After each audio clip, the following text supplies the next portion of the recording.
Selamat pagi, salam bisnis Indonesia. Berjumpa lagi dengan saya, Messi, di Trijaya News.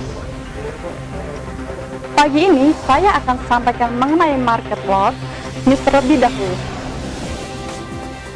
Saham Amerika Serikat berjangka melemah tipis di hari Kamis, seiring signal yang mix dari Federal Reserve menopang perform saham global dan adanya rally harga minyak turun menopang saham sektor energi. Sedangkan dolar Amerika Serikat merosot tajam. Menit dari rapat FOMC terakhir mengindikasikan bahwa para anggota dewan belum dapat berkomitmen untuk kenaikan suku bunga sampai setidaknya adanya konsensus pada outlook pertumbuhan dan inflasi, yang berarti arah kebijakan The Fed tidak terlalu hawkish. Alhasil notulen rapat The Fed melemah dolar dan turun stabilkan harga saham. Bursa Wall Street sempat menyentuh level tertinggi sepanjang masa dalam beberapa pekan terakhir. Sedangkan kinerja saham Eropa juga menunjukkan pemulihan yang menyehatkan pasca anjlok di event Brexit. Bagaimanapun, penguatan Wall Street diperkirakan masih terbatas karena fokus para investor bergeser pada jadwal pidato pekan depan oleh Gubernur The Fed Janet Yellen. Beralih ke bursa Eropa, rebound tajam komoditas membantu mendongkrak kinerja bursa saham Eropa hingga berakhir menguat pada hari Kamis. Pelaku pasar juga melihat rilis notulensi rapat kebijakan moneter Federal Reserve bulan Juli, serta serangkai laporan earning. Harga komoditas menunjukkan kenaikan beruntun, membuat saham sektor sumber daya alam unggul dibandingkan dengan sektor lain. Rilis notulensi rapat kebijakan moneter Federal Reserve menunjukkan perbedaan pandangan para pembuat kebijakan dalam menentukan kenaikan suku bunga. Meski masih membuka peluang kenaikan suku bunga di bulan September, namun para pelaku pasar meragukan hal tersebut dan suku bunga diperkirakan baru akan naik di bulan Desember. Sementara itu, data ekonomi dari Inggris menunjukkan kenaikan penjualan retail sebesar 1,4% di bulan Juni, jauh di atas estimasi hasil survei Reuters sebesar 0,2%.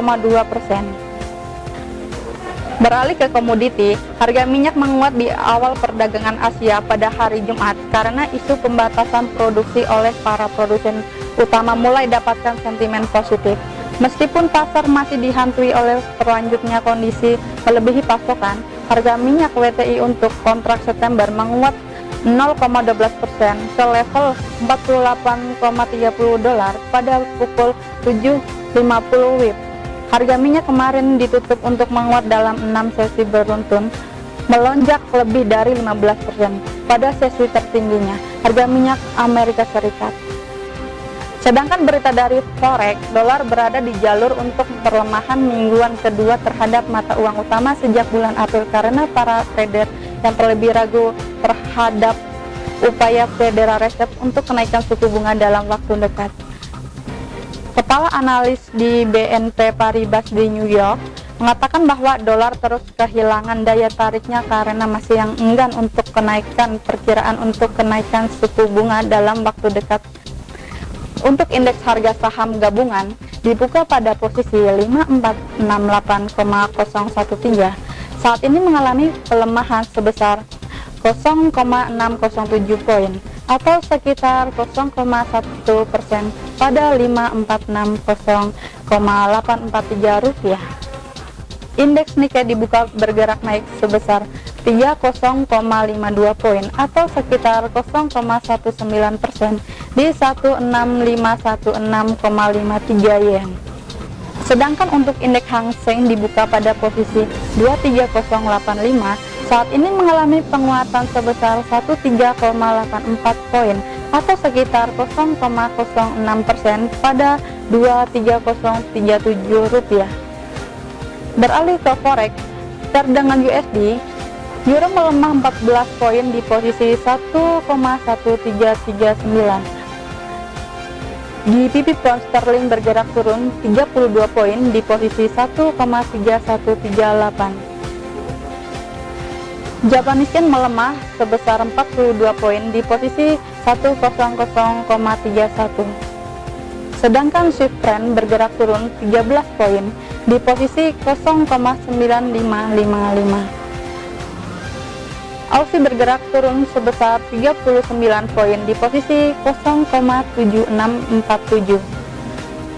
Kanada melemah sebesar 20 poin di posisi 1,2802. New Zealand melemah sebesar 36 poin di posisi 0,7256. Beralih ke komoditi, harga emas antam pada pagi hari ini tidak mengalami pergerakan, berada di harga Rp578.000 per gram untuk kepingan 10 gram, sedangkan harga buybacknya juga stabil berada di Rp560.000 per gram. Untuk crude oil dibuka menguat sebesar 1 poin atau 0,02% pada $48,23 per barel. Demikian Trijaya News di pagi hari ini. Saya Messi, semoga bermanfaat. Salam trading.